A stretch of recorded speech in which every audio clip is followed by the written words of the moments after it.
Panda. I got broads in Atlanta. Just to throw me in the family. Credit cards and the scammers.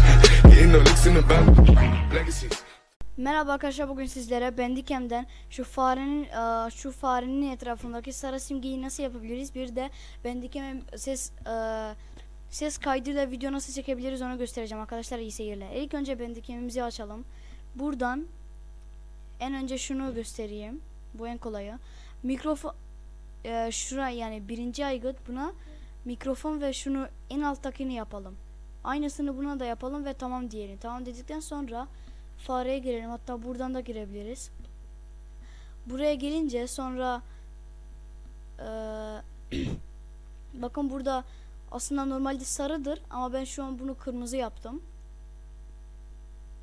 Buradan ok dediğimizde zaten bakın şunlar da var. Şurada şu kırmızı çıkıyor.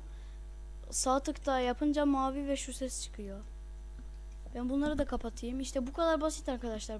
Tamam dediğimizde zaten şu an belki olmuştur, kırmızı oldu mu olmadı mı şu an hiç bilmiyorum. Kayıtta gösterir zaten. Neyse arkadaşlar, kanalıma abone olmayı ve videoma like atmayı unutmayın. Görüşmek üzere, bay bay.